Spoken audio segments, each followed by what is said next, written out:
Good morning, everybody. Please check my audio. Can you all hear me? I hope each of you is doing well. Good morning. Yes, beta, bacha, good morning. Soumya, Pari, Akshat, Gauravi, Mini, Preet, क्या हाल? क्या हाल? अपन ने अपनी पढ़ाई start करी करना सभी ने। देखो बच्चों, कल मैंने तुम्हें कुछ काम दिया था करने को, तो मैं वो तो डिस्कस अभी करती हूँ। बट मुझे तुम्हें क्या बात समझानी है वो ये है, आप लोग सब सेटल्ड हैं पहले तो ये बताइए। और वीडियो ऑन कर लेंगे तो क्या बात होगी, तो बहुत ही अच्छी बात हो जाएगी अगर आप वीडियो ऑन कर लेंगे तो। सब सेटल्ड हैं तो कंफर्म कर दो, yes ma'am we are all settled and you can proceed further.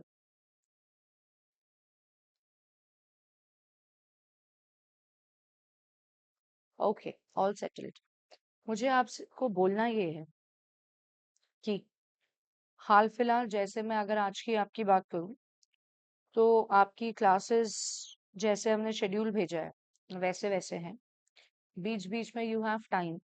What I would recommend is कि जैसे सपोजिंग आपकी क्लास कंप्लीट होती है अराउंड 10:30, तो अब आपके पास जो बीच में टाइम अवेलेबल, इस टाइम में आप क्या करेंगे? इस टाइम में आप करें ये कि जो आपके टॉपिक करवाए गए क्लास में, जैसे मैं इन्वेंट्री करा रही हूँ या मैम नेशनल इनकम करा रही हैं, तो आप in the mean time inventory जितने लेवल तक आप कर सको, जितना आपको याद है पहले का, आप उतना उठा के उसको कर लो। ऐसी नेशनल इनकम मैम जो करा रही हैं, आपको जो भी पुराना पढ़ा याद है, जो भी आपके पास लिखा हुआ है, उसको उठा के निपटा लो। उसके बाद आपकी अगली क्लास लगे उसके लिए ज्वाइन कर लो, फिर जो नेक्स्ट क्लास लगे उसको अटेंड करो। उसके बाद आप फिर से जो ये सब्जेक्ट्स कराए गए हैं, इनका जो आपके पास पहले से कवरेज करा रखा है, उसको उठाओ आप और रिवाइज कर लो। आपको सिस्टम समझ में आया मैंने क्या बोली बात? क्लास में जो टॉपिक चल रहा है, आप उसी टॉपिक को during your self study hours उठाइए। उसको भले ही आप थोड़ा आगे तक पढ़ लीजिए, लेकिन आप उठाइए वही। उससे होगा क्या? हौच पौच नहीं होगा, और जो टॉपिक चल रहा है वो टॉपिक आपके सुपर स्ट्रॉन्ग टॉपिक हो जाएंगे। तो मैम अगर मेरा कुछ और वीक टॉपिक है तो मैं वो ना उठाऊं पहले, ऐसा मत करो। क्योंकि सारे ही टॉपिक हम उठाएंगे और सारे ही तुम उस फ्लो में करोगे, तो तुम्हें पर्सनली कोई कंफ्यूजन ये नहीं होगा कि मैं पहले ये उठाऊं या मैं पहले ये उठाऊं। तो ये तो हो गई तुम्हारी एक बात। I hope that is very very clear. दूसरी बात, जैसे कि है मैक्स टू मैक्स 4 अगस्त तक, मतलब परसों तक हर व्यक्ति हो जाना चाहिए registered for the batch. As you get registered for the batch, बात नंबर 1 जो मैंने मेंशन करी है, आपको ऐप एक्सेस मिल जाएगा। ऐप एक्सेस मिलने से आपके पास जो भी क्लास में कराई चीजें उसके लेक्चर भी आ जाएंगे।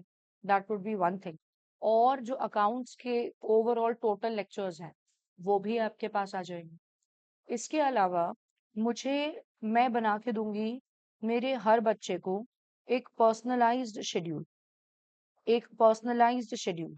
तो जिन जिन का रजिस्ट्रेशन हो गया है उन उनका पर्सनलाइज शेड्यूल ऑलरेडी बन चुका है and it is given to them. तो उनको बहुत क्लैरिटी है कि मेरे को कब कौन सी चीज करनी है, and they have already started using their time systematically. तो कब आपकी मार्कशीट के हिसाब से आपकी क्या वीकनेस है, किन टॉपिक्स ज्यादा इंपॉर्टेंट है हर सब्जेक्ट में, तो वो मैं आपको ये बताऊंगी। पहले ये टॉपिक, फिर ये टॉपिक, फिर ये टॉपिक। यू माइट नो और not, but I have taken maths for years for CA foundation. तो मुझे एग्जैक्टली ये बात क्लियर है कि भाई मैथ्स में ये पार्ट बहुत रेलेवेंट है, ये पार्ट जो सिंपल है फिर भी एग्जाम में आ जाता है। तो जो भी आपकी वो गाइडेंस है, personalise schedule based on the marksheet, ये आपको फटाफट से बना के 1 से 1.5 दिन का समय लगता ही है हमें टू प्रोवाइड। तो ये दो चीजें आपकी होनी है। आई डोंट वॉन्ट 13 सितंबर हमारा एग्जाम है, that you waste any time. You just begin with your studies in full-fledged manner. Okay? And anybody who's missed so far from getting registered, please get it done, because the point is not कि registration जल्दी करना जरूरी है. The point is कि आपको, आपके पास time नहीं है इतना, you have 1 month in your hand, तो आप जितना हर दिन का सही इस्तेमाल करोगे उतना आपके लिए बेहतर है। तो इसलिए take a note of it. Is that clear? अब कल बात आती है, हमने क्या टॉपिक पढ़ा था? So we started the topic inventories in the class. Inventories के अंदर हमने डिस्कशन किया बेसिक का, and we did our FIFO method. I gave you people 2 questions to do, illustration 12 and 11. May I know that whether these questions are done? Whether these questions are done, everybody should quickly inform me. Okay, that's very nice. Any doubt? Anybody? No doubt. Okay good. चलिए, हम same question को आगे लेके जाएंगे and we need to do it using LIFO. मैंने आपको जो बोला है, आपको थोड़ा सा धैर्य रखना पड़ता है, पेशेंस। हम फीफो कर रहे हैं, हम लीफो कर रहे हैं, हो सकता है कई लोग को ये चीज आती हो, लेकिन पॉइंट निकल के आ रहा है कि मैं सीधे टफ क्वेश्चन पे नहीं जा सकती, क्योंकि आपके लिए गैप हो जाएगा। तो concept and then tough question, that's the way we need to work. So you will have to keep little bit of patience and trust. The two things are needed and the things will work wonderful. ठीक है, चलो तो हम start करेंगे। Heading डालू LIFO. LIFO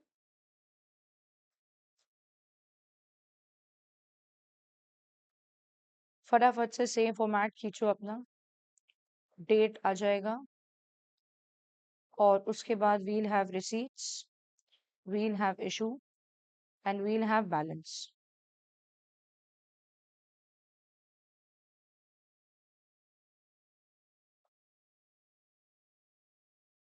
format ready हो आप लोग का तो मुझे बताएं आप कि ma'am we are ready with the format.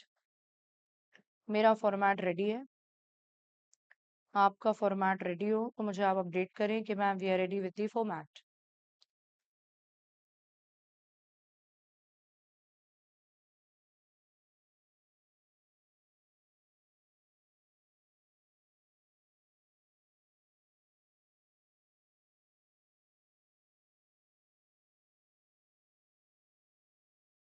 ठीक है, अब अपन हेडिंग्स तो बाद में डाल लेंगे। If you are ready with this much we can begin our work. Very very good, if you are ready, very nice. चलिए, तो अपन डेट वाइज चेक करें। सबसे पहले we have got opening stock 400 unit 220 का रेट था। 1 अप्रैल, balance column में लिख लीजिए आप 400 units of what rate, of 220, so that makes 88,000, that makes 88,000। Okay, उसके बाद 1 तारीख को ही 800 यूनिट्स परचेज कर लिए 250 के रेट पे। तो यहाँ पे मैंने रिसीट में लिखा 800 यूनिट्स परचेज कर लिए 250 के रेट पे। तो 800 इंटू 250। अपने पोस्चर का सब ध्यान रखें, जितना आप प्रॉपरली बैठते हैं उतना आप सही से इन्वॉल्व होके पढ़ पाते हैं। आप जितना यूं बैठेंगे झुक के बैठेंगे, उतना आप डल होते जाते हैं। तो हमारा पोजीशन सीधी होना चाहिए। तो ये 2 लाख का सामान खरीदा, मैं कर ये रही हूँ कि इसको ऐसे मैंने लिख दिया। तो मैंने 2 बार ना लिखते हुए 1 बार लिख दिया। आई होप आपको समझ आ गया। डेट मैंने एक ही बार डाली थी तो भी काम बन जाएगा, तो भी काम बन ही जाएगा। 1 अप्रैल को इतना इतना स्टॉक पहले से था, इतना और ले लिया। चलो भाई, ऑर्डर में चलना शुरू करूँ, सेकंड के बाद थर्ड। 500 यूनिट्स इशू हुए हैं ऑन 2 अप्रैल। मेथड चल रहा है LIFO, last in first out. 500 units issue हुए हैं, किस लॉट से इशू होंगे? तो ये वाले लॉट से इशू होंगे जो अभी रिसेंटली खरीदा, लास्ट इन, लास्ट इन 250 वाला। Very very good. 500 और ये आपका आ जाएगा 250 का रेट, तो 500 इंटू 250 विच इज मेकिंग 125,000, 125,000। अब आपके 400 यूनिट्स यूं के यूं ही यहाँ चले। 400 पुराने वाले 220 के रेट के 88,000 है ये। उसके अलावा 300 यूनिट्स 250 इज द रेट, तो 300 इंटू 250 इज 75,000। ये आपका आ गया, ये अपना हो गया क्लोज। आगे जाते जाएंगे। After 2 April what is the next date that we have? 5 April 50 units issue हुए हैं। फटाफट हाथ चलाना है, कोशिश हो मुझसे आप आगे हो। 50 यूनिट्स जब इशू हुए हैं तो ये किस लॉट में से हुए? लास्ट इन फर्स्ट आउट, इसमें से। ये 300 में से इशू हुए हैं 250 वाला रेट। तो 50 रेट है 250, वैल्यू कितनी हो गई? 12,500।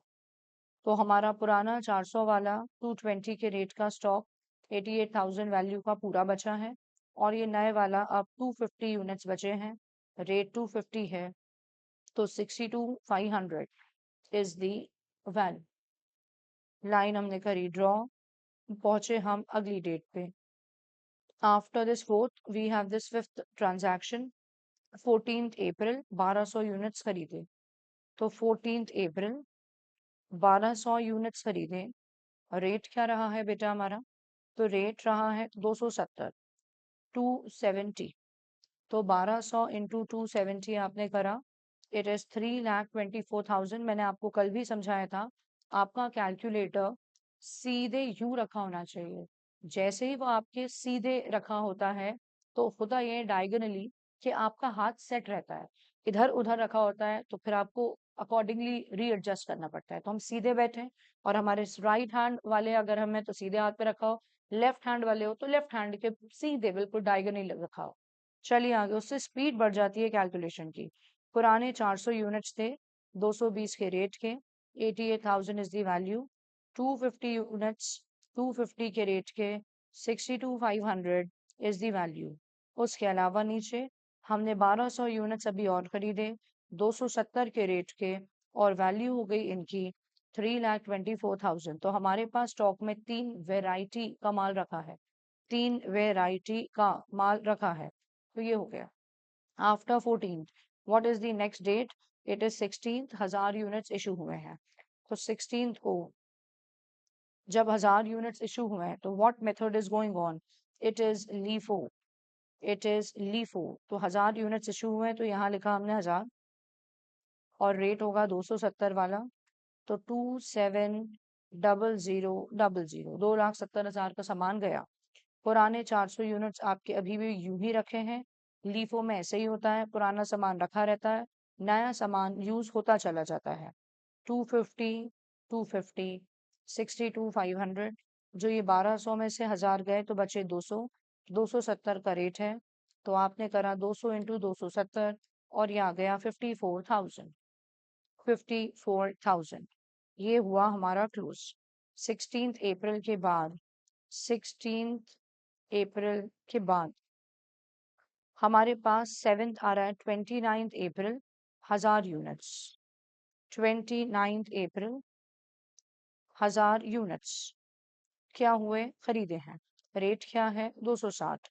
तो 1000 यूनिट्स परचेज करे, 260 इज द रेट। कितने का पड़ा? 2,60,000 का। अब हमारे पास स्टॉक पहला है 400 यूनिट्स 220 के रेट वाला, 88,000 इज द वैल्यू। दूसरा है 250 यूनिट्स 250 के रेट वाला, 62,500। तीसरा है 200 यूनिट्स 270 के रेट वाला, 54,000 का। और अभी खरीदे 1000 यूनिट्स 260 के रेट के, 2,60,000 रुपए के। तो 4 वेराइटी का स्टॉक हमारे पास मौजूद है, 4 वेराइटी का स्टॉक हमारे पास अवेलेबल है। ओके, चलिए 29 अप्रैल के बाद लास्ट आ रहा है 30 अप्रैल। 400 यूनिट्स इशू हुए हैं, तो 400 यूनिट्स इशू हुए हैं। डेट डाली मैंने 30 अप्रैल, इशू कॉलम में गए, 400 किस में से होंगे? तो last in first out, last in first out इसमें से रहे होंगे। लास्ट जो खरीदे 260 वाले उसमें से। तो आपने करा फटाफट कैलकुलेटर पे 400 इंटू 260, विच इज 1,04,000। तो 1,04,000 यहाँ गया। अब बैलेंस देखें, वही पुराने 400 यूनिट्स 220 वाले बेचारे रखे ही रह गए। उसके बाद 250 यूनिट्स 250 के रेट के, 62,500, it is still lying in stock. उसके बाद 200 यूनिट्स 270 के रेट के, 54,000 स्टिल देयर इन स्टॉक। और ये 1000 में से क्योंकि 400 इशू हो गए तो 600 बचे 260 के रेट के। मल्टीप्लाई किया फटाफट, 260 into 400, 600, and that's coming 1,56,000, 156. So the question is done. Now when somebody asks you what's the value of overall issue, during the month, फटाक से मेरे को टोटल करके दो। टोटल मटेरियल कंज्यूम्ड, कितने का मटेरियल यूज हो गया, फटाफट everybody. So it is 1,56,000। Very good Aditi, good speed. 1,56,000 is what she says. Others will vouch whether the value is correct or not.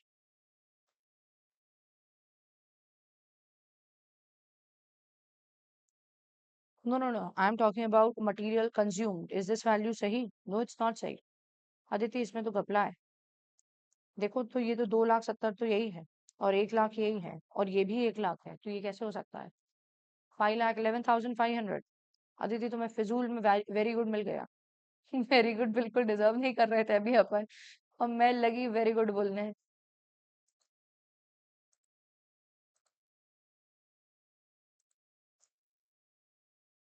Okay, अच्छा, all right. It was previous answer, okay fine. I think I took it wrongly. ठीक, fine. इसके बाद हमारे पास आ रहा है क्या? इसके बाद हमें पता करना है what is the balance closing material. Closing material कितने का है? फटाफट कैलकुलेशन पे लगी। क्लोजिंग मटेरियल, ये हमारे पास इतना सारा रॉ मटेरियल अलग अलग वैरायटी का, लगाओ उसका total. 88,000 plus 62,500 plus 54,000 plus 1,56,000, what is the total? 3,60,500। 3,60,500 is the value of your closing stock. Yes or no, everybody? Is it clear? Is it fine? मुझे लगता है सारे बच्चे अगर इन्वॉल्व होकर पढ़ रहे हैं तो कोई चिंता की बात नहीं है। हम इसी बात पे वेटेड एवरेज मेथड भी करने जा रहे हैं फॉर द सेम क्वेश्चन। ठीक है, so on your mark get set go, format फटाफट बनाओ। फॉर्मेट फटाफट बनाओ, देखते हैं कौन लोग फॉर्मेट जल्दी जल्दी बना पाते हैं। स्केल साथ में होना चाहिए। Free hand line I would avoid, क्योंकि इतना सारा कुछ उसमें होता है कि प्रेजेंटेशन बिगड़ सकता है। प्रेजेंटेशन बिगड़ सकता है, बिल्कुल हौच पौच हो जाता है नहीं तो इसलिए स्केल से हम ड्रॉ करें, दैट्स बेटर।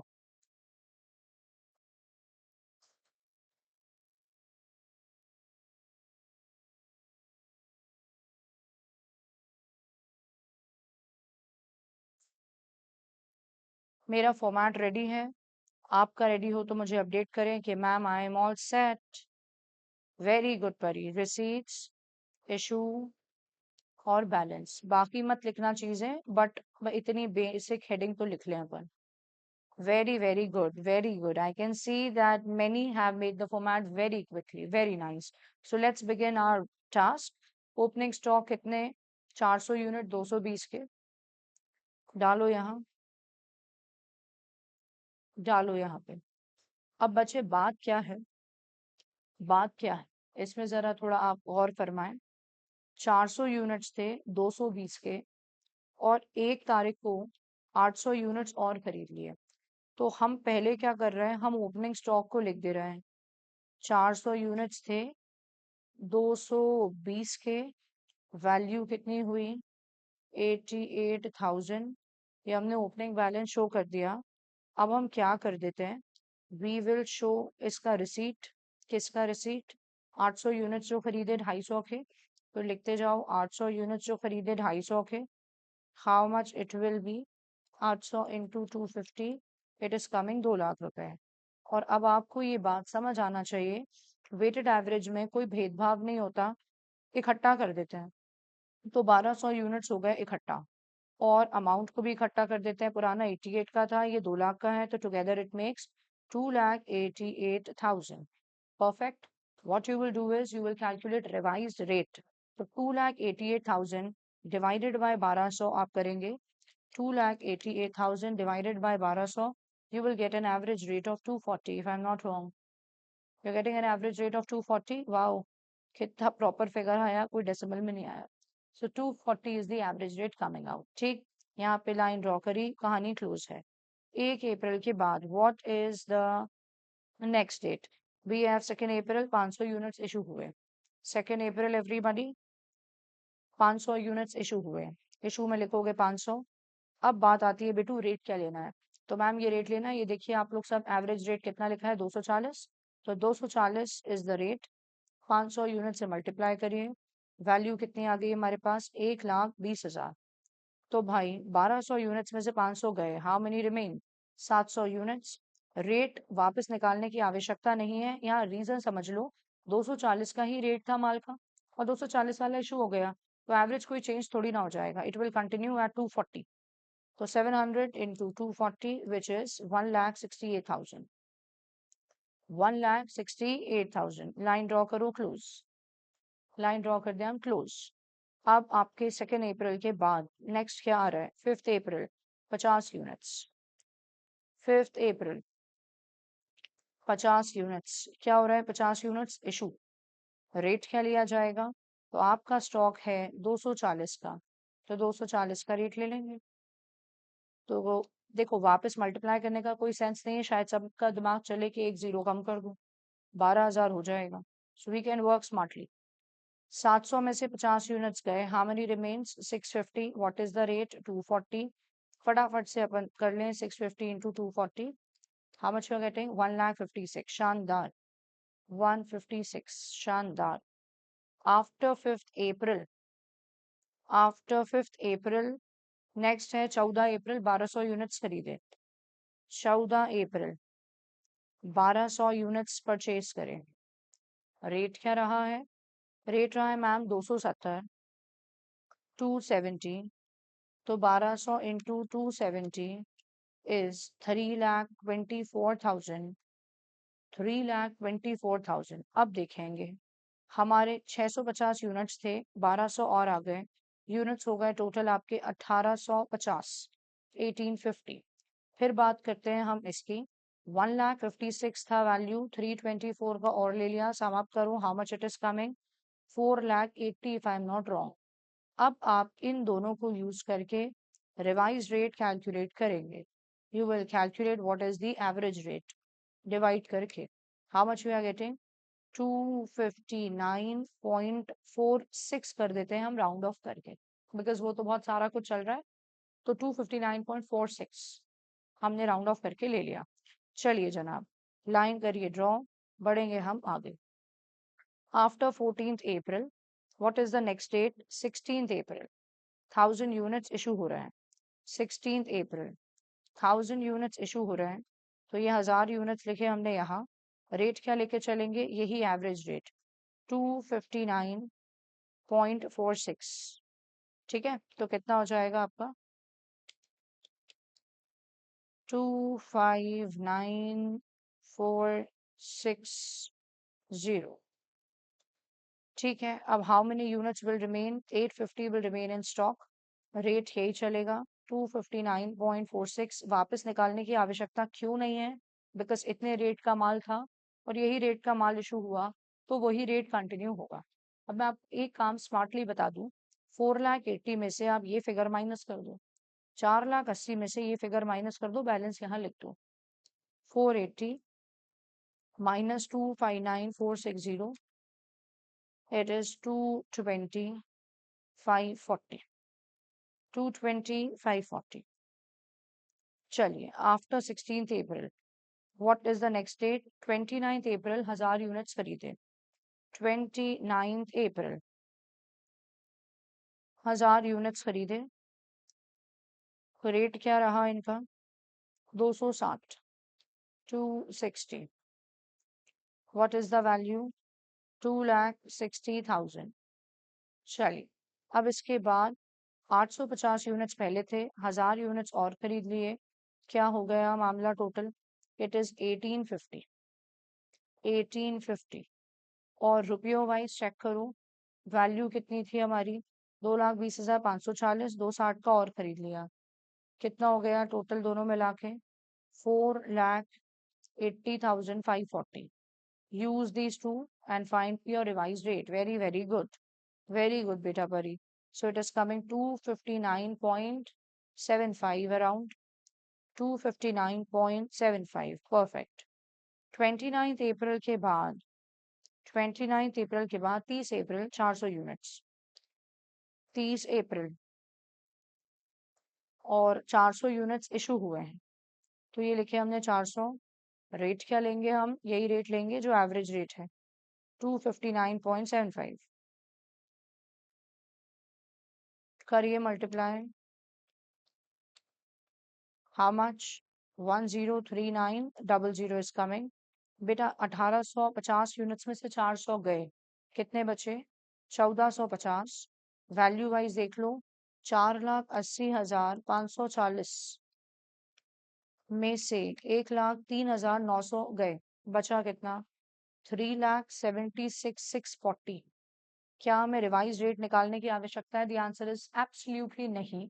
यही सेम रेट कंटिन्यू करके यहाँ आप लिख सकते हैं, 259.75. कहानी खत्म. डन डना डन. आया ना? यस. तो अगर आपसे कोई पूछे बताओ ओवरऑल इशू की वैल्यू क्या है, टोटल कर दूं. आपसे पूछे कोई क्लोजिंग स्टॉक की वैल्यू, ये रखा है साहब, खत्म हो गई कहानी. कंट्रोल में है. अब आपको मैं अभी मॉड्यूल के जो इसके फीफो लीफो के क्वेश्चंस हैं वो मैं शेयर करूंगी, वो आपको दोपहर में करके रखना है. शाम को मेरी प्रॉपर क्लास लगेगी. तो ये हो तो चुका हमारा. जो इसके टफ क्वेश्चंस होते हैं इन्वेंट्री के आगे वाले, जिसमें एडजस्टेड सेलिंग प्राइस मेथड ये सब यूज होता है, और मैं आपको शाम को कराऊँ. तो ऑन टाइम आप क्लास ज्वाइन करेंगे. अभी मैं ग्रुप पे शेयर करवा दूंगी जो क्वेश्चंस आपको होमवर्क में करने हैं. अभी आपकी इकोनॉमिक्स की क्लास है. फुल एनर्जी के साथ क्लास को अटेंड करिए. कोई डाउट लगे टीचर से डिस्कस करिए, कोई आप नहीं डिस्कस कर पाए आप मुझसे डिस्कस करिए. Is that clear? Switch your registers फटाफट से एवरीबॉडी. ठीक है, एंड वी मीट कुछ समय बाद. Bye bye. Okay. Good morning, everyone. Yes. Good morning. Good morning. And copy to all. Okay. Right. So, yes. Let's start. Do you want to take a 5-minute break or something?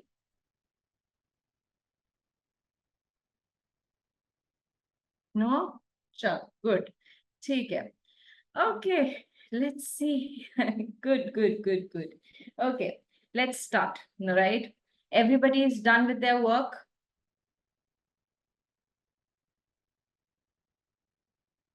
मेरी कम आ रही है voice. Okay. Now is it fine? Mic check, mic check. Okay, good. Okay, so let's start. Like, I gave you some, thank you so much for confirming, but I gave you some homework. पहले आप वो confirm करो मुझे. किया?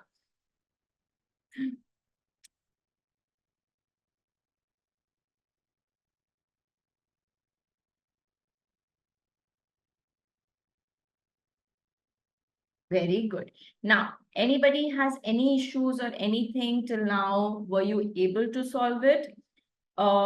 Any problem? कुछ भी?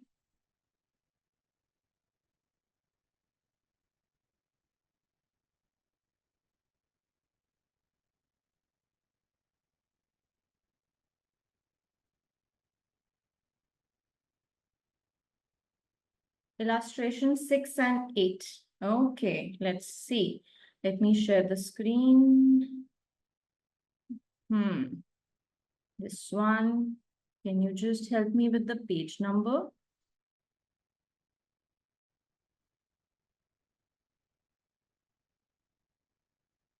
Illustration 6 and where is the 6? Okay. Okay, yes, I'm about to reach this one.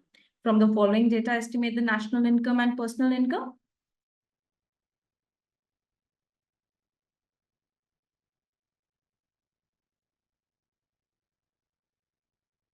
Right? Okay, yes. Now, who would volunteer here? Let's start. Who would like to volunteer first? Now, we have to find the national income. National income is your NNP at FC. So, your end result should be NNP at FC. Okay, that's it. Okay. Now, ये अब एक straightforward question है. First, अच्छा, you were not able to personal income. ठीक है. Now, इसमें आप NNP at FC तो आपका आ गया. ठीक है. And then you had your income, right? अब नेशनल इनकम जो NNP एट FC है, अब हमें उसमें से आपका चीजें माइनस करनी है। अब पर्सनल इनकम में हमारी जो इनकम है वो करनी है, जो हमें नहीं मिली है या फिर जो हमें अभी मिलने की उम्मीद भी नहीं है उसको हमने सब्ट्रैक्ट कर देना, ठीक है। अब now you have to find it that income, अब फर्स्ट कैटेगरी आ जाती है that income from property and entrepreneurship accruing to government administrative departments. This is the government's money, वो आपका मनी नहीं है, ठीक है। नेशनल इनकम से वो आपका मनी पहले तो माइनस हो जाएगा, ठीक है, वो तो हो गया, माइनस कर दिया। इनडायरेक्ट टैक्सेस और सब्सिडीज तो आपने NNP एट MC से कर ही दिया होगा कैलकुलेट, ठीक है। Now savings of non departmental enterprises, वो भी हम इंडिविजुअल की इनकम नहीं है, हमें तो नहीं मिल रही है, ठीक है, that is a government's money as well, या नॉन डिपार्टमेंटल मतलब जो भी, अगर हमारा तो नहीं है एटलीस्ट पैसा हमें तो नहीं मिल रहा उसमें से, ठीक है। हमारे, आप याद रखो कि हमारे CTC पैकेज में तो नहीं मिल रहा, ठीक है, तो उसको हम माइनस कर देते हैं। अब इंटरेस्ट ऑन नेशनल डेट, ठीक है। अब इसमें क्या है कि अगर हम, मैंने आपको बोला था कि जब हम गवर्नमेंट के बॉन्ड्स लेते हैं, है ना, तो हम गवर्नमेंट को लोन दे रहे हैं, राइट। जो हम बॉन्ड्स लेते थे, जो हम नेशनल सेविंग सर्टिफिकेट्स लेते हैं, उनपे जो इंटरेस्ट आता है, हम जब गवर्नमेंट स्कीम में कुछ इन्वेस्ट करते हैं और उस पे जो हमें इंटरेस्ट आता है वो तो हमारा ही है। NSC पे अगर आपको इंटरेस्ट आ जाए, है ना, कोई बॉन्ड पे आ जाए, कोई गोल्ड बॉन्ड पे आ जाए, किसी चीज पे भी इंटरेस्ट आ जाए, वो तो आपके अकाउंट में आएगा। तो इस चीज को हम ऐड करेंगे, ठीक है। Then current transfers from government, अब गवर्नमेंट हमें पैसा दे रही है, जैसे किसी को अगर स्कॉलरशिप मिलती है, ठीक है, या किसी को ट्रांसफर जैसे अनएम्प्लॉयमेंट बेनिफिट मिलता है, या कुछ भी इस टाइप के बेनिफिट, कोई सब्सिडी मिलती है, जैसे हमें कोई गैस सब्सिडी मिल रही है, या फिर हमें कोई कैश ट्रांसफर गवर्नमेंट दे रही है, ठीक है, तो वो हमारी इनकम है, हम उसको खर्च कर सकते हैं, ठीक है, तो उसको हम ऐड करेंगे हमारी इनकम में से, ठीक है। Then current transfers from the rest of the world, तो अगर हमें बाहर से कोई पैसा भेज रहा है, हमारे कोई रिलेटिव्स या हमें कोई बाहर से पैसा भेज रहा है, will be adding that, because वो हमें दे रहा है, ठीक है, हमें करंट ट्रांसफर्स कर रहा है, हमारे को दे रहा है पैसे, तो हम उसको ऐड दे रहे हैं, ऐड कर रहे हैं, ठीक है। And then saving of private corporate sector, अब प्राइवेट कंपनी क्या कमा रही है, क्या सेव कर रही है, उससे तो हमें कोई लेना देना नहीं है, हमें तो कोई फर्क नहीं पड़ रहा। आप रिलायंस चाहे 1000 करोड़ खर्च करे या 2000 खर्च करे, हमें थोड़ी ना बुलाया उन्होंने, हमें तो कोई फर्क नहीं पड़ रहा, ठीक है, तो उसको हम माइनस कर देते हैं, ठीक है। And also then you have your corporate profit tax, उसको हमारा थोड़ा ना कोई उससे लेना देना है, ठीक है, वो हमारी पर्सनल इनकम में है ही नहीं, तो फिर उसको भी हम माइनस कर देंगे। तो आपकी कंफ्यूजन क्या कहाँ आई थी, where did you feel like, कहाँ पे आपका एक ग्लिच आया था, एक confusion?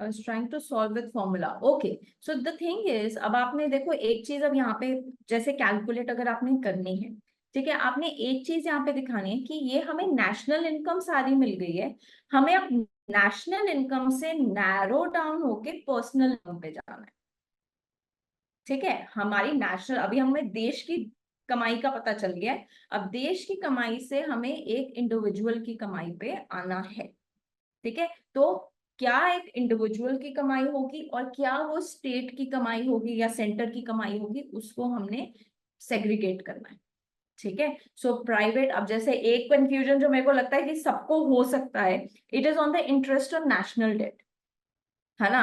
There is this one thing is very confusing कि इंटरेस्ट ऑन नेशनल, भाई अगर कंट्री ने डेट लिया है तो हम क्यों दें, why should we pay for it, और why should it can be interest हमें देना पड़ सकता है, इंटरेस्ट हमें लेना पड़ सकता है, there can be two thoughts it, but जब हम नेशनल इनकम के बारे में बात करते हैं ना, and we are considering the income aspect, ठीक है, जब हम इनकम को कैलकुलेट कर रहे हैं और उस पे तो we are saying that interest that is given on the national debt, कि मतलब एक गवर्नमेंट ने लोन लिया है एंड वो गवर्नमेंट लोन वापस कर रही है विद इंटरेस्ट, तो इसको इस तरह से लेना है, ठीक है, specially in terms of your national income, ठीक है?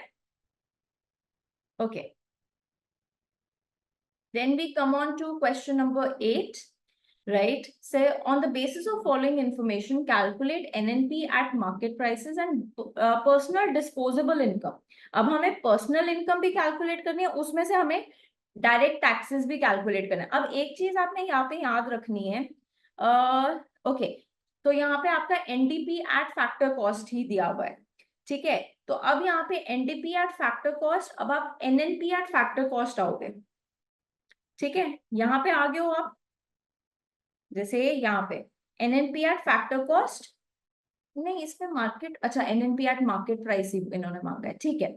सो अब आपको एनएनपी पहले आप एट फैक्टर कॉस्ट आओ, then NNP at market price आओगे, ठीक है? ये यहाँ तक आपका परम्यूटेशन कॉम्बिनेशन चल गया था, that you have got this NNP at market price in some sense, ठीक है? अब पहले आप आओगे पर्सनल इनकम पे, तो पर्सनल इनकम पे again let's start, income from domestic product accruing to the government, ये गवर्नमेंट की इनकम है, तो ये हम माइनस करेंगे, this is not our income, this is going to be the government's income, ठीक है? So we are going to subtract this, then interest on national debt, ये हमारा ऐड होगा because this the interest that we are getting in our accounts, ठीक है?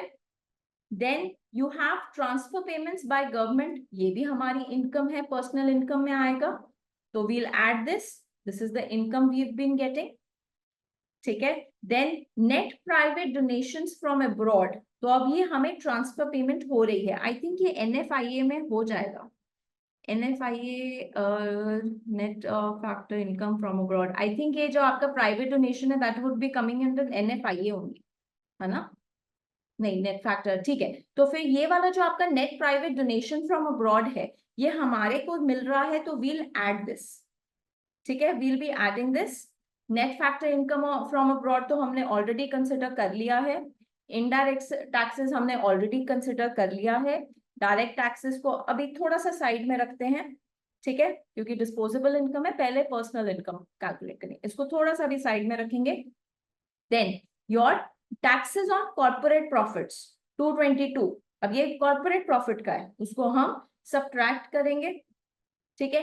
And then undistributed of corporations, अब ये अभी तक मिला नहीं है, कॉर्पोरेशंस के पास है, उसने हमें डिस्ट्रीब्यूट नहीं किया है, undistributed profits is they have kept it with themselves, they have not given it to us, ठीक है? प्रॉफिट हो गया, संभाल के रख लिया, अभी आपको नहीं मिला, तो इसको भी हम माइनस करेंगे, ठीक है? So we'll get your personal income then, and then personal income से आप अब डायरेक्ट टैक्सेस को माइनस करोगे, then you will be getting your personal disposable income, कि इतना after taxes, after everything you are getting this, okay?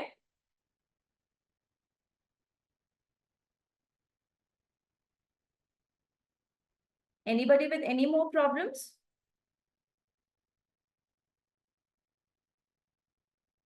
Okay. Okay. So one thing I can completely understand your viewpoint that this मेरे को भी अपने time पे personal income, private income बड़ा खराब लगता था, ठीक है? But then I always treated you know कि ठीक है, I always kept my self, I imagine myself कि मेरे पास कितना पैसा आ रहा है, एंड उसी हिसाब से मैं सोचती रहती थी। अब जैसे अब मैंने भी जब ये क्वेश्चन अभी देखा, दैट आई फेल्ट कंफ्यूज कि net private donations from abroad क्या है, it can be confusing, I can completely understand this, but then this will only be cleared when you practice questions, ठीक है? जैसे जैसे आप प्रैक्टिस करते जाओगे वैसे वैसे आपको मिलता जाएगा। अब I am sure of this fact कि आप इंटरेस्ट और नेशनल डेट को कभी नहीं भूलोगे, कि भाई वो पर्सनल इनकम में ऐड ही होगा, so that is why you need to practise as much as you can, ठीक है? रट्टा मारने से कुछ नहीं होता है, ठीक है? अपना प्रैक्टिकल एक्सपीरियंस यूज करना है, ओके? ठीक है, now shall we move forward with this now, with the class? Okay. Sure. Let me share the screen. Yes. Now today, we are going to start off with your measurement of national income. Okay, so this is going to be a pretty short class because almost ho gaya and I don't want to leave things in between. Okay, right. Now, अब हमने national income के components के बारे में पढ़ लिया था. We understood this thing कि कैसे जीडीपी एनडीपी वगैरह वगैरह सब होता है. But now how does this calculation comes into picture? ये कैसे मोशन में कैसे आती है? सिंपली बिकॉज फर्स्टली आपका एक प्रोडक्शन चलता है जो एक इनकम जनरेट करता है. अब प्रोडक्शन कैसे इनकम जनरेट करता है? In the sense that when a person is producing something, right, then that person needs, मतलब वो एम्प्लॉयमेंट तो देगा ही देगा, राइट. अब एम्प्लॉयमेंट देगा तो उसको वेजेस तो देगा ही देगा, कॉम्पनसेशन तो होगी होगी. सो जब भी प्रोडक्शन होती है तो एक डिस्ट्रीब्यूशन ऑफ इनकम तो होती है. अब फ्री में तो कोई काम नहीं करेगा. मैंने आपसे ही पूछा था ना कि आप ऑडिटिंग करोगे 10 रुपीज में, बट तो फ्री में कोई काम नहीं करेगा, फीस तो सारे लेंगे ही लेंगे. ठीक है, तो फिर आपका डिस्ट्रीब्यूशन ऑफ इनकम होती है, राइट. सबके पास पैसे आते हैं. ठीक है, अब आपके पास अगर आप अर्न करना शुरू हो जाओ, you will have the purchasing power. Then obviously भाई अपनी मर्जी से स्पेंड तो कर ही सकते हैं. And then we will start spending. जब हम स्पेंड करते हैं, बिजनेसेस को लगता है कि नहीं, आवर बिजनेस इज वर्किंग. ठीक है, our business is working, then we start off with more production. ठीक है, जब और इंक्रीज करते हैं प्रोडक्शन, आपकी एम्प्लॉयमेंट और बढ़ती है. एंड दैट इज वाई आपकी जो ये एक एक्सपेंशन होती है.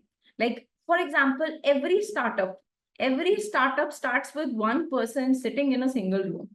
ठीक है, and it is slowly and gradually they will start employing, and then the distribution of income is there and the production will start happening at a large scale.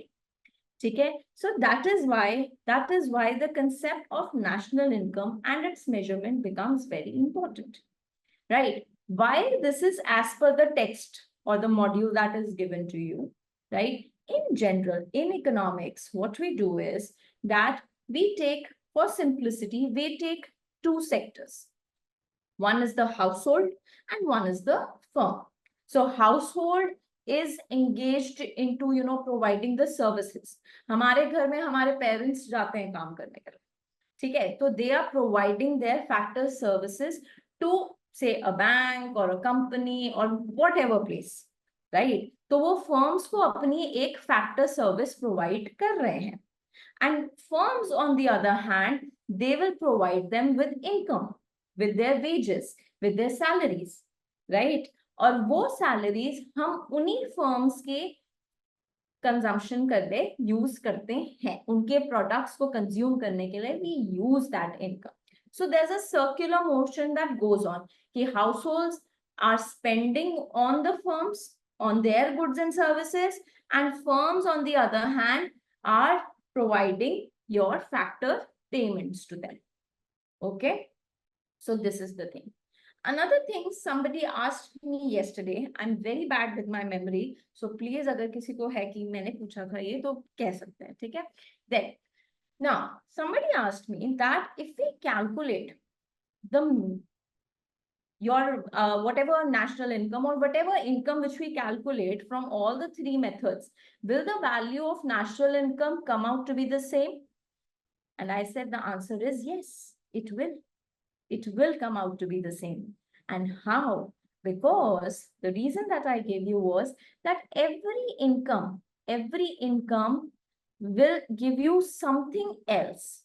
In the sense, your value added method, that is the first method, will provide you with gross value added at MP, at your market price. That is, gross value added is growth only, GDP at market price. Okay. Income method will offer you or will give you the end result of net domestic income, net domestic product at your factor cost. The end result would be this.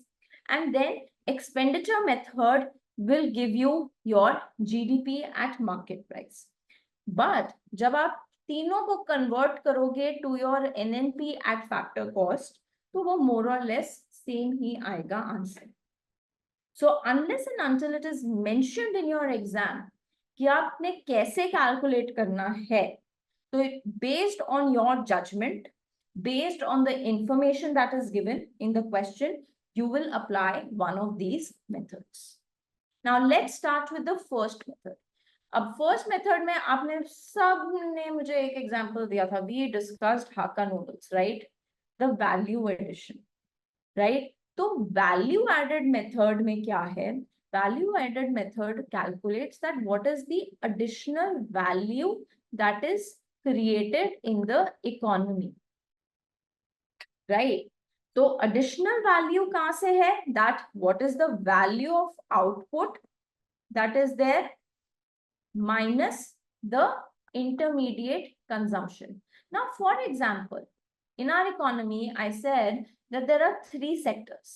You have an agriculture sector, you have an industrial sector, and you have a service sector. Agricultural sector is also known as your primary sector. Industrial sector is known as your secondary sector, and service sector is known as your tertiary sector. Right? अब ऐसा तो होता नहीं है कि आपका agriculture जो products produce करता है वो एग्रीकल्चर में ही रहते हैं, इंडस्ट्री यूज नहीं करती, सर्विस वाले यूज नहीं करते, सब करते हैं. ठीक है, इंडस्ट्रीज यूज करती हैं. आप कॉटन टेक्सटाइल इंडस्ट्रीज हैं, एग्रीकल्चर का ही तो प्रोडक्ट यूज कर रहे हैं.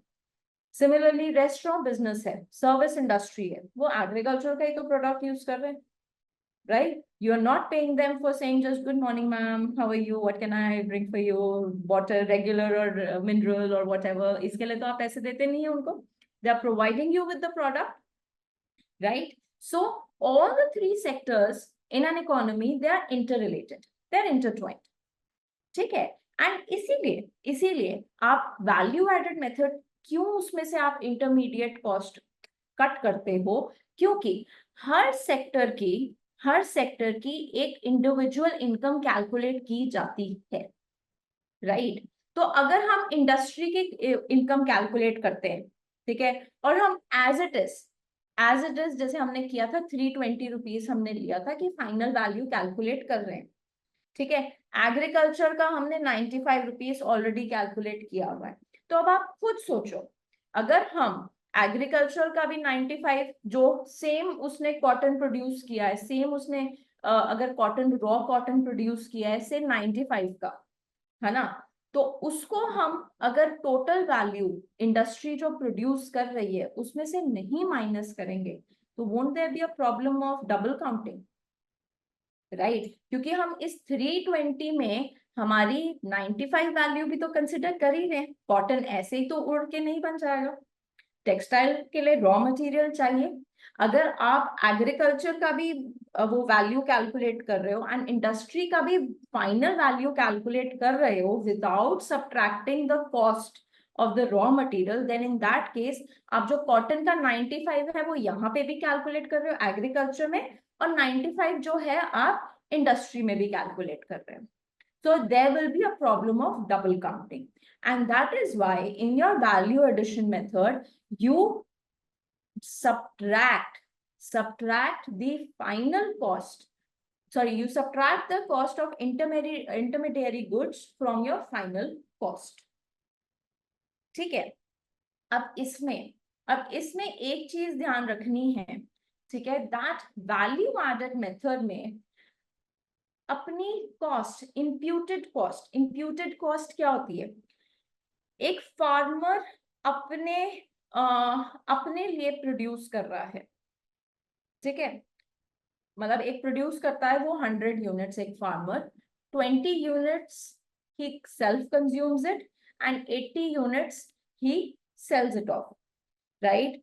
तो इसमें जो सेल्फ कंजम्पशन का है वो भी हम इंक्लूड करेंगे in your value added method. Product तो बना है ना, यही अगर वो मार्केट जाके खरीदता तो वो भी तो प्राइस मिलना ही था ना, उसका ऐड तो होनी थी. तो वैल्यू एडेड मेथड में we calculate the imputed cost as well, imputed value कि जो हम खुद क्या कंज्यूम कर रहे हैं उसके लिए. साथ ही में you must have experience this कि अगर आप किसी शॉप में जाते हो, malls, let's go to the mall, everybody's been to a mall, right? जो वहां पे शॉप्स हैं, ठीक है, they are all rented, right? But अगर अगर एक बंदा अपनी ही शॉप खरीद के उसी में बिजनेस कर रहा है, if he's bought that shop and if he's using that shop, right, then also we'll calculate it. That is also included.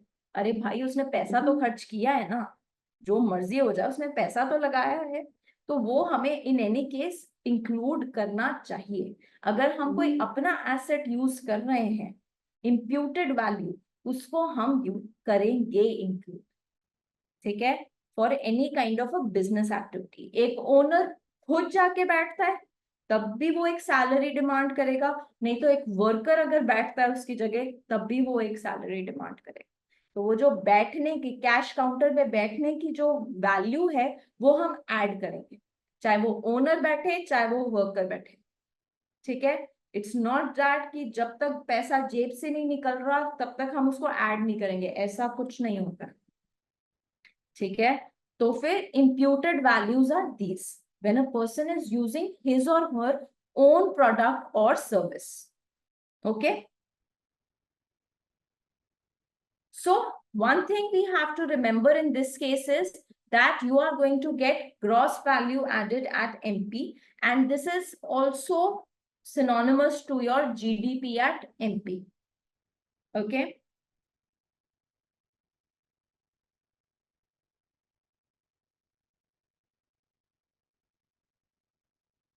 Everybody is with me in this? All good? Okay. So I can only see Aditi right now, so I'll just interact with her. ठीक है? चलो. Now, income method. Okay. So now income method. You can just remember the you know, the alternative names as well, because they're very smart people. The paper setters are very smart. They can give you any of the name and then you'll be like, अब ये क्या है? What is ये क्या यहाँ पे, तो वो वाला क्वेश्चन नहीं होना चाहिए, ठीक है। Then you have to remember this factor payment method and distributed share method, this is also the names of your income method, ठीक है। अब हाउ, लाइक इसमें अब केस आता है कि एनडीपी एट एफसी, ये आप प्लीज रिमेंबर कर लीजिए and you have to take a clear note of this कि हर एक मेथड में क्या वैल्यू निकलती है, ठीक है। अदरवाइज एक वैल्यू इधर उधर हुई, you can go wrong, so please please be careful about this, okay. So income method, income method में as the name suggest income, income हो रही है। अब इनकम कहाँ से आती है? पहले तो जो आप सैलरीज देते हो, ये थोड़ा सा सोफिस्टिकेटेड नाम है, compensation to employees, but it is just the salary, जो सैलरी हम पे कर रहे हैं एम्प्लॉइज के उनके टाइम के लिए, ठीक है। So that is your salaries.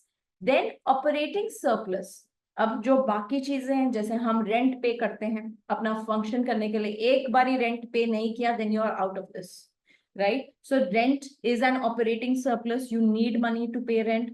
Then profit, जो आपने ओनर्स को प्रॉफिट तो देना ही है, नहीं तो बिजनेस शट डाउन हो जाएगा, राइट। एंड इंटरेस्ट, अगर किसी ने कैपिटल इन्वेस्ट किया है, चाहे वो लोन की फॉर्म में किया हो चाहे वो इक्विटी के फॉर्म में किया हो, you have to pay them with some interest, ठीक है। तो this is to be calculated, right. तो ये वाला जो फर्स्ट टू फैक्टर्स है, that is your compensation of employees and your operating surplus, this is included, right.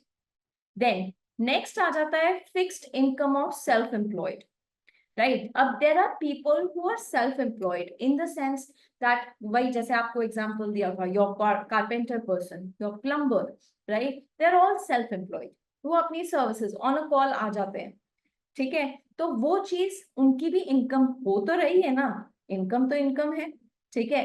चाहे एक इनफॉर्मल सेक्टर में आ जाते हैं, इंक्लूड हो जाते हैं, but that is an income, okay. So this is your mixed income of your self-employed. It needs to be added, right? And then net factor income from abroad is added in this, right? That is also for your transfer, कि आपको खर्च करने के लिए आपकी वो income मानी जाती है, ठीक है। सो इनकम मेथड में everything forms a part of your income, जो कि you are getting to spend, Getting my point? Okay. Then next thing आपका आ जाता है कि another thing you have to remember is कि आपका जैसे your any kind of lottery में अगर पैसा निकल आए, लॉटरी मिल जाए, ठीक है, वो नहीं इंक्लूड होती, that's just a temporary thing, ठीक है, वो इंक्लूडेड नहीं है, ठीक है। प्रॉपर्टी में पैसा बहुत आ जाए, हम टैक्स जरूर देते हैं, प्रॉपर्टी के रेट्स अगर बढ़ जाए और उसको बेचने पे जाए, टैक्स जरूर देंगे, but that is not a part of your income. हमने उसके लिए कुछ मेहनत नहीं करी है, वो ऑटोमेटिकली मार्केट के बेसिस पे मिल रहा है, ठीक है। Then in this case transfer incomes are not included. transfer income होती है personal income में include, but जब हम national income find कर रहे हैं उसमें transfer income नहीं include हो रही है, simply because it is free of cost. उसमें कोई आपका production नहीं है, there is no new addition taking place in your economy. Okay, then second hand goods, very important. अब सेकेंड हैंड गुड्स, आपने एक गाड़ी खरीदी एक साल पहले साल में, ठीक है, और दूसरी गाड़ी खरीदी आपने दूसरे साल में, सॉरी उसको बेच दिया, ठीक है, दूसरे साल में, और किसी ने जाके खरीद ली, बी बंदे ने जाके वो गाड़ी सेकेंड हैंड गाड़ी आपसे खरीद ली, ठीक है, तो वो नेशनल इनकम में नहीं आएगा भाई। आप एक, it is just changing hands, right? That product is just changing hands, right? उसकी वैल्यू ऑलरेडी वो फर्स्ट ईयर में कैलकुलेट हो चुकी है, अब वो सिर्फ हैंड्स चेंज कर रहा है। अब ऐसा तो है नहीं कि आप सेम रेट पे उसको बेच दोगे, 5 लाख की गाड़ी खरीदी और अगले साल आप 5 लाख में ही बेचोगे, ऐसा तो कुछ नहीं है, डेप्रिशिएटेड वैल्यू पे ही बेचोगे, ठीक है। तो वो जो माइनस, जो वो दोनों वैल्यूज में जो माइनस है, that will be your use value, कि आपने वो यूज करके, you have use that product, ठीक है, तो उसको आप माइनस करोगे। तो second hand goods are not included in calculations of your national income, and this is true for all. Second hand goods कहीं पे भी इंक्लूड नहीं होते हैं, ठीक है। Then the third method is your expenditure method. Okay, so expenditure method mein again what you are getting is your GDP at MP. Okay, you're getting GDP at MP, and then first aspect is your consumption, कि हम as a consumer, as a population, how much are we spending on our consumption, ठीक है। हम कुछ purchase करते हैं, कुछ companies purchase करती हैं, जो भी खुद सेल्फ कंजम्पशन के लिए हम कितना पैसा खर्च कर रहे हैं। अब जब दिवाली पे कुछ एमएनसीज आपको हैम्पर्स देती है, कंजम्पशन ही है, अपनी कंजम्पशन है, चाहे वो प्राइवेट सेक्टर कर रहा है, चाहे वो पब्लिक सेक्टर कर रहा है, कुछ भी कर रहा है, बट एक एंड कंजम्पशन है, इसके आगे जाके हम उसको बेच खरीद नहीं सकते, ठीक है, तो वो आपका सी में इंक्लूड होगा, right. Self consumption, last stage of a product, no sale purchase beyond that, okay. Then your investment expenditure, ठीक है, इन्वेस्टमेंट करते हैं, चाहे गवर्नमेंट इन्वेस्ट करती है, प्राइवेट इन्वेस्ट करती है, फॉरेन एमएनसीज इन्वेस्ट करती हैं, any form of investment which is there, right, within your economy. हम बाहर की बात नहीं कर रहे कि हम बाहर कुछ इन्वेस्ट कर रहे हैं, नहीं, अगर एक डोमेस्टिक इकोनॉमी में कुछ भी इन्वेस्टमेंट हो रहा है, then that is your investment, okay. So now when we are taking GDP, gross domestic production, right, this is for your domestic use only, आपका पैसा इकोनॉमी के अंदर ही रहेगा, okay। then when your government spends something, अब government roads बनाती है, एक infrastructure पे डेवलप वो एक्सपेंडिचर करती है, स्कूल्स बनाती है, हॉस्पिटल्स बनाती है, जो मर्जी एक इंफ्रास्ट्रक्चर पे जब इन्वेस्टमेंट करती है, जो गवर्नमेंट स्पेंड करती है, ठीक है। अब गवर्नमेंट ऐसा तो है नहीं, गवर्नमेंट स्पेंड प्रॉफिट मोटिव से तो नहीं करती है, ठीक है, जो गवर्नमेंट स्पेंड करती है विदाउट एनी प्रॉफिट मोटिव, ठीक है, तो उसको हम जी में इंक्लूड करेंगे, चाहे वो इंफ्रास्ट्रक्चर पे हो, चाहे वो लोगों पे हो, जो मर्जी, right. And then we use x minus n. X is your exports minus your imports. exports gain होता है, imports खर्चा होता है, तो जो बच गया वो हमारी इनकम, डोमेस्टिक इनकम है। अगर एक्सपोर्ट्स ज्यादा है तो मतलब हमारी इकोनॉमी में पैसा आ रहा है, अगर हमारे इंपोर्ट्स ज्यादा है मतलब हमारा खर्चा ज्यादा हो रहा है, तो पैसा जा रहा है, ठीक है। सो एक्सपेंडिचर मेथड इज कि आप ये अपनी प्रोडक्शन में इंक्लूड करोगे, x minus m, okay.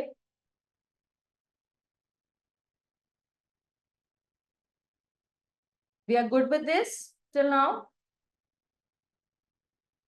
Any problem, anything till here?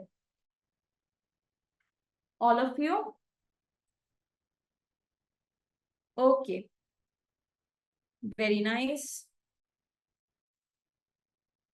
Everybody's good?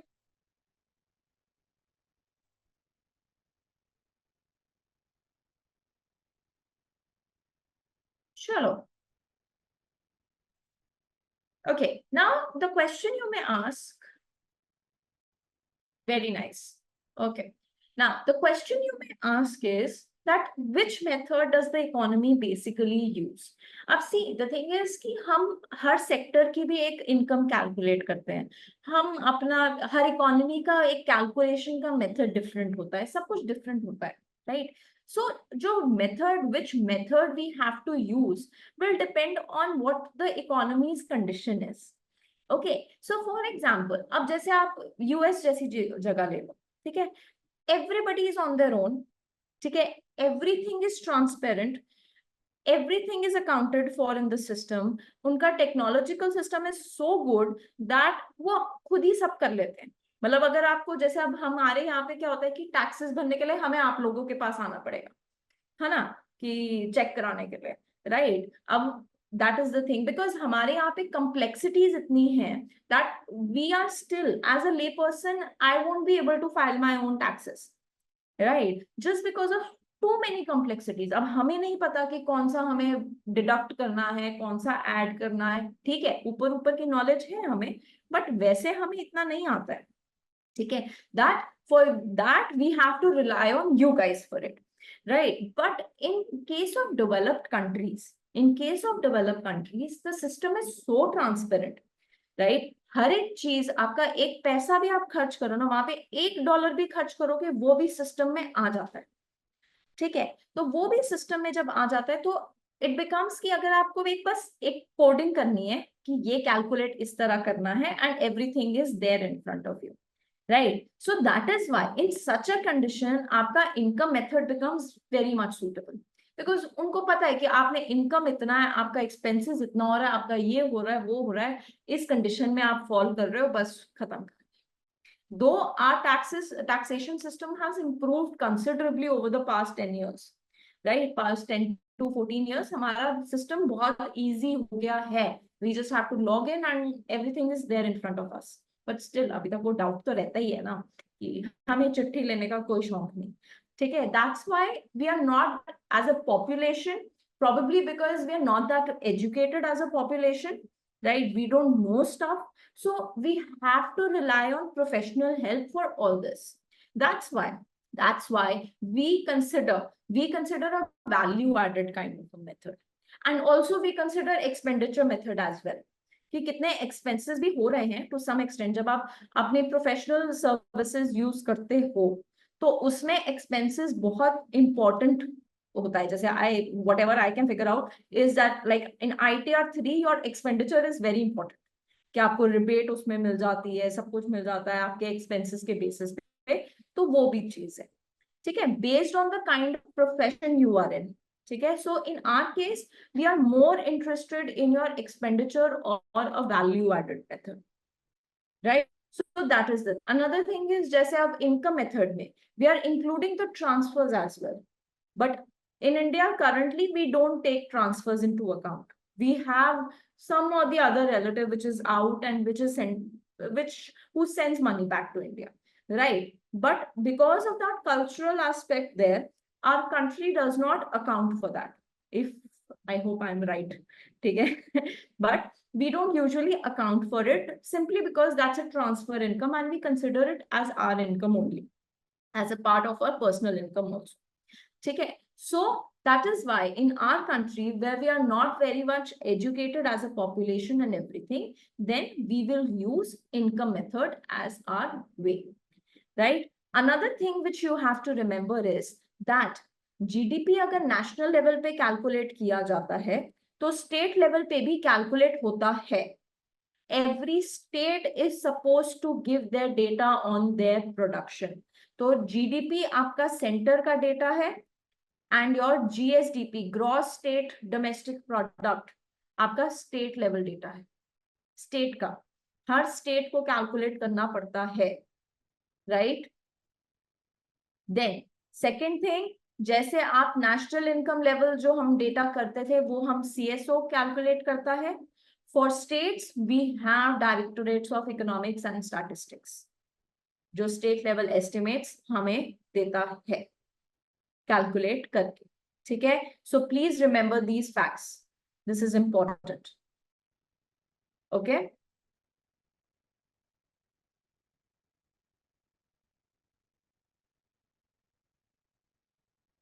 Now,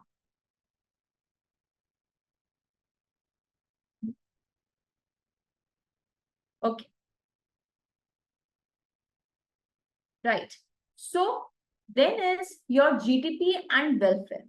अब हम हमेशा करते हैं फोकस, हम कितना करते हैं ना, हमारी ग्रोथ 8% से हो रही है, जीडीपी इतनी है, ये है वो है, मतलब बहुत कुछ हम बोलते हैं. ठीक है? We as an economy, irrespective of which political power is there, we boast a lot about our GDP. But is GDP actually a measure of welfare? No, GDP is not. And it has been proven by many economists now, and it is actually internationally accepted that you cannot just rely on GDP to measure your welfare. First and the foremost reason is that your GDP as a measure does not account for your income equality, right? GDP बढ़ना doesn't mean that everybody is earning, right? Adani Enterprises grew exponentially. इसका मतलब ये नहीं कि हम भी अमीर हो गए. ठीक है? ऐसा नहीं है. So that only states उनकी इतनी ग्रोथ हुई है that GDP, उन्होंने GDP फिगर्स को इफेक्ट करना शुरू कर दिया है. But that does not mean that everybody is earning this much. No. So GDP does not account for your income equality or income. It does not give you that inequality of income in the economy. ठीक है? Secondly, हम black money को तो account कर ही नहीं रहे. अब जैसे हम हमेशा कहते हैं कि हमने सेकेंड हैंड गुड्स को इंक्लूड नहीं किया हुआ.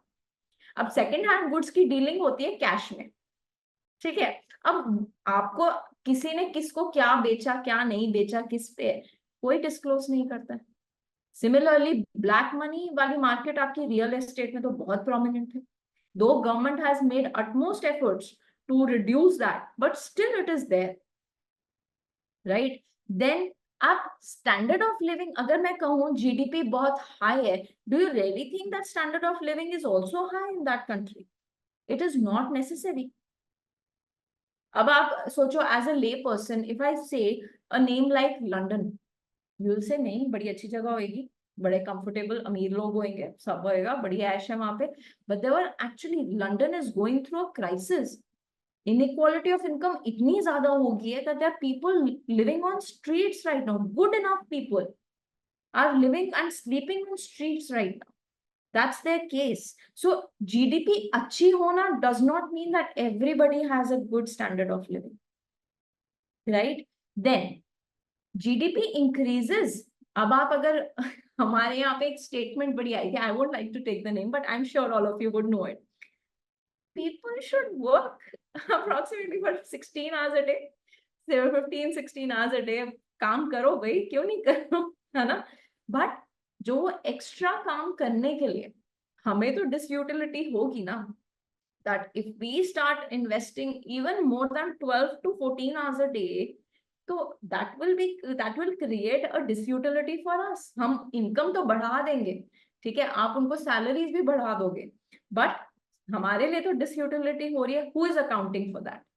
सो इफ यू सी, हमारे यहाँ पे एक एग्जांपल होता है, लाइक इन द सेंस कि bankers job 9 to 5, but a corporate job, corporate में पैसा जरूर है, बहुत है, ठीक है, बट एक्सप्लॉइटेशन भी है in terms of number of working hours that is being devoted to it, right? And उस वजह से there that disutility which is created, कि youngsters these days, the health deterioration, the youngsters are getting heart attacks and so on.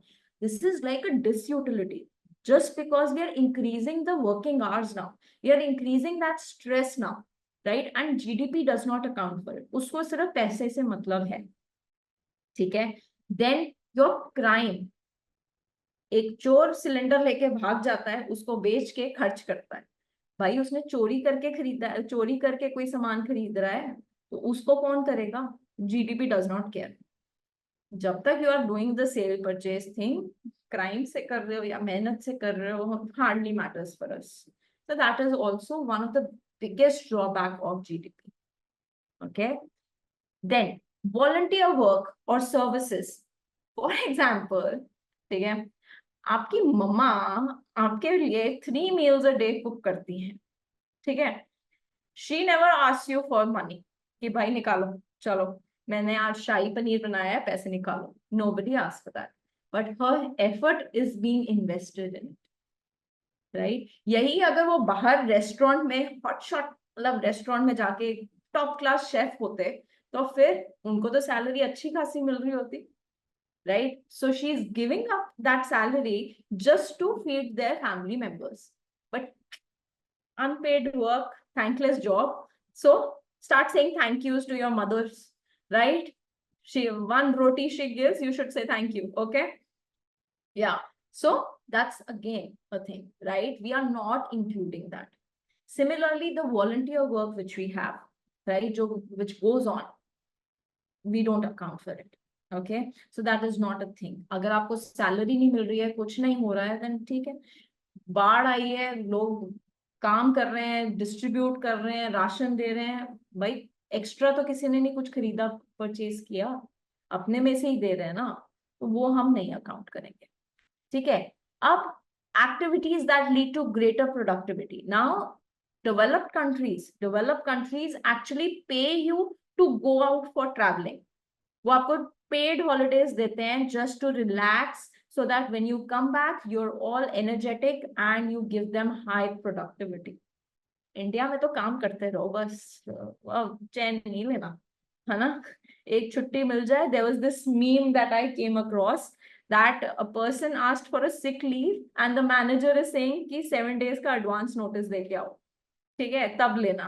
But भाई बीमार आज हो गए हैं, तो 7 days का कहाँ advance notice? So that is the kind of work culture we have, and we are not accounting that, right? And then positive and negative externalities are not accounted, in the sense that, okay, अगर आप एक industry लगी है, right, there is too much, pollution going on there, ठीक है, तो वो जो एरिया में लोग रह रहे हैं, they would be getting discomfort, है ना? वो discomfort को हम calculate नहीं कर रहे हैं, and that's why, because of all these factors, आजकल environmental sustainability के ऊपर बहुत focus है. Green GDP, we are taking so much for, like, we are calculating, or we are putting so much resources for green GDP now. So this has become a trend because of the climate change. Green GDP is like the thing. United Nations is spending humongous amounts on green GDP, right? So this is what it is. And last thing is your challenges and your limitations. Okay. First challenge is that we all haven't agreed on one single parameter. So अगर मैं आपको इधर ही example दूं, जहां India use कर रही है gross value added method, US use कर रही है इनकम मेथड, ठीक है, और वो उधर ही हम स्टिक कर रहे हैं, right? So, and obviously the kind of situation we both countries have, it's way different, right? US is a capital intensive country, India is a labor intensive country. तो हम उन दोनों को कैसे कंपेयर कर सकते हैं? So we do not have common parameters to actually calculate national income.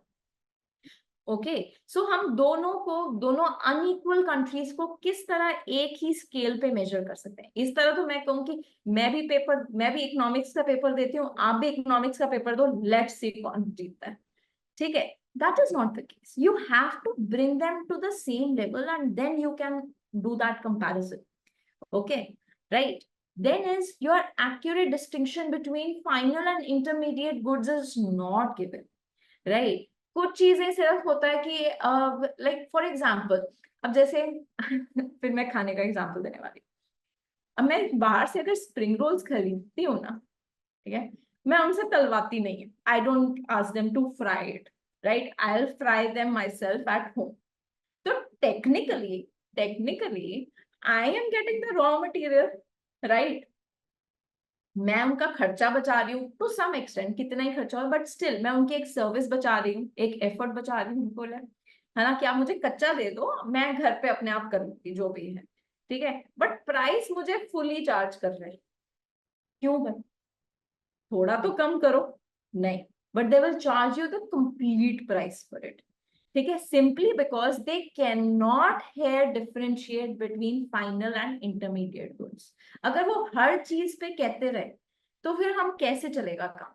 कल को कोई बंदा कहे कि नहीं मेरे उसमें कैबेज ना डालो, बाकी अब प्राइस कम करके दो.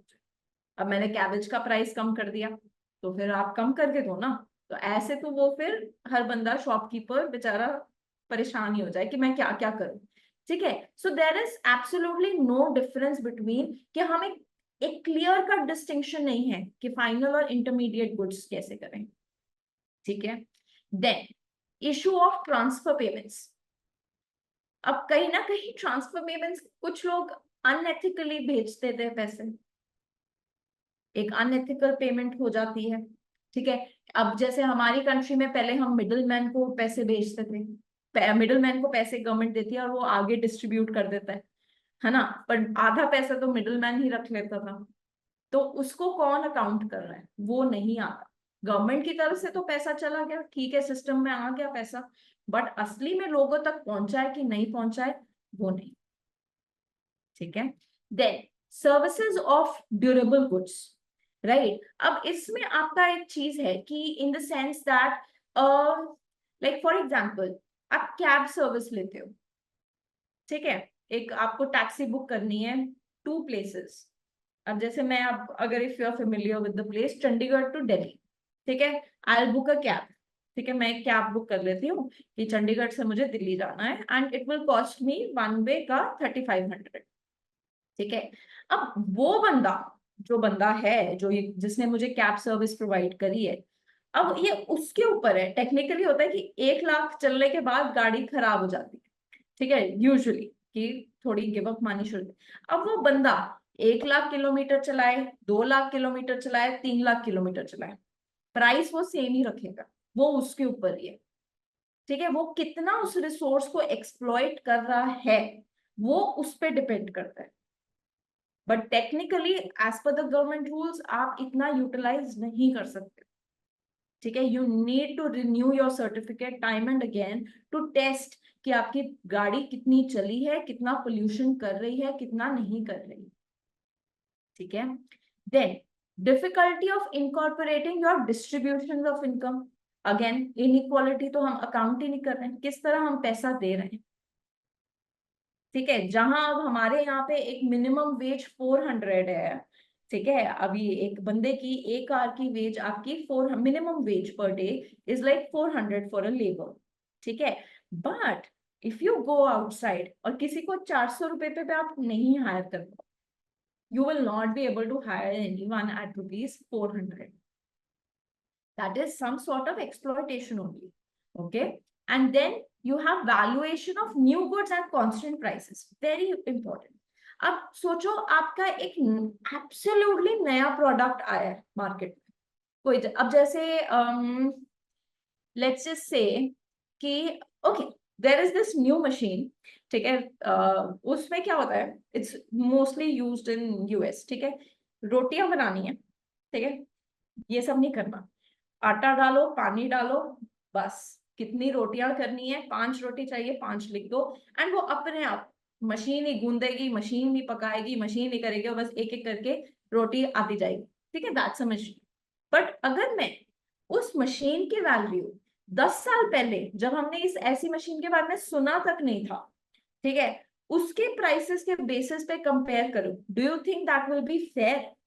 आई डोंट थिंक सो, ठीक है। तो हम ऐसी वैल्यूज, ऐसे गुड्स को कैसे वैल्यू कर सकते हैं at constant prices, okay, and then you don't have enough data, आपके पास इनफ डेटा होता ही नहीं है। अभी हम डेटा की क्या बात कर रहे हैं, सेंसस तक नहीं हुआ तो डेटा तो छोड़ ही दो ना, ठीक है। Then you have presence of non monetise sector, कि हमारे यहाँ पे हर एक चीज, अब जैसे वही household health, these are your non economic sectors, like जैसे आप फ्री में कुछ काम कर रहे हो, your if you are teaching your younger brother और सिस्टर, आप उनसे ट्यूशन फीस पर नहीं ले रहे हो, ठीक है, so that is your non monetise sector, okay. And then you have production for self consumption, ठीक है, कि आप कुछ खुद कंज्यूम कर रहे हो, राइट, जैसे खुद कर रहे हो, जैसे आप, अगर आप, मैंने जैसे आपको कल कहा था कि आपकी शॉप है, आप खुद ही अपने पे पैसा लगा रहे हो, ठीक है, उसी का प्रोडक्ट यूज करके खा रहे हो, तो पर है तो प्रोडक्ट ही ना, एक आपने प्राइस तो पे किया हुआ है for that, okay. Then is absence of recording of incomes due to illiteracy, many people don't even know how to operate their bank accounts, right, आज की पॉपुलेशन में, तो फिर उस वजह से हम इनकम कैलकुलेट ही नहीं कर पाते। अगर आप एक लेडी को पूछो जिसको सब्सिडीज मिल रही हैं, lady is that rural lady is not very capable of knowing that thing, उनको तो ये भी नहीं पता होगा कि बैंक अकाउंट होता क्या है, ठीक है, बस अंगूठा लगा के बस they have opened it, that's all, ठीक है। Then lack of proper occupational classification, in the sense हम इनफॉर्मल सेक्टर को कहाँ डालें, we are still confused, and approximately between 70 to 80% of the Indian population is engaged into informal sector, हम अभी तक कर ही नहीं पाए हैं उनको काम properly, right. Then accurate estimation of consumption of fixed capital, तो जो हम फिक्स्ड कैपिटल क्या है, जैसे आप एक घर यूज कर रहे हो, गाड़ी, एक गाड़ी भी आपका फिक्स्ड कैपिटल ही मान जाता है, दैट आप चेंज नहीं करते हो, fixed capital is anything that you don't change frequently, ठीक है।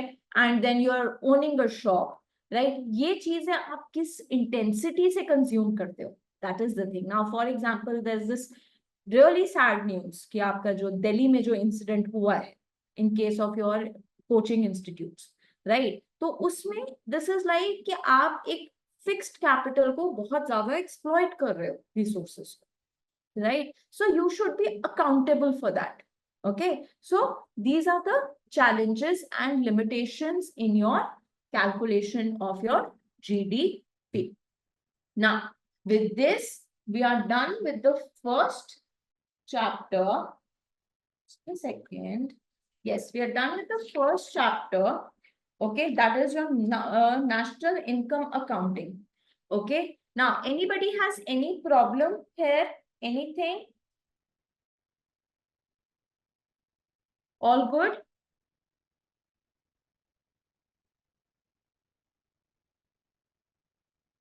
Everybody's good? Chalo, good, very nice, right? So again, a sincere request, please go through the text, please go through the questions. Now here, I think they have given some back questions as well, some MCQs. So tomorrow we'll be having a 2-hour class only, and I would request you to solve these MCQs once, and we'll discuss them, okay? In the sense that what I usually do is 1 to 5, I'll ask each one of you that were you able to solve or not, right? किसी को भी थोड़ा सा भी doubt है, we'll do that, ठीक है? उसमें confusion नहीं है, ठीक है? Okay, good. आप अभी करो, आप इसको करो, ठीक है, आप इन्हीं को पहले करो, but I will definitely you know what I will be doing is, मैं आपके साथ एक एंड में एक सेपरेट सेशन रखूंगी just to go through these numericals. तो उससे क्या होगा कि आपकी रिविजन भी हो जाएगी एक बारी प्रॉपर पूरे कोर्स की, and then you will get that practice as well, because there are sufficient numericals that are given in the modules. ठीक है, तो आपका एक प्रैक्टिस भी हो जाएगी, एंड देन थोड़ा सा होगा कि ये हमने पहले किया था and so on, then you will remember things, right? तो एक वो भी एक फ्लो बन जाएगा। ठीक है, so I'll keep 2-3 sessions. I'll try to keep 2-3 sessions for just for revision. I'll be talking to you for 2-3 hours. ठीक है, so that's the thing. कोई रिलैक्स पूरा अच्छे से फन मार के करेंगे, ठीक है? चलो, ठीक है, everybody is okay with this? All good? Okay, so I'll see you tomorrow.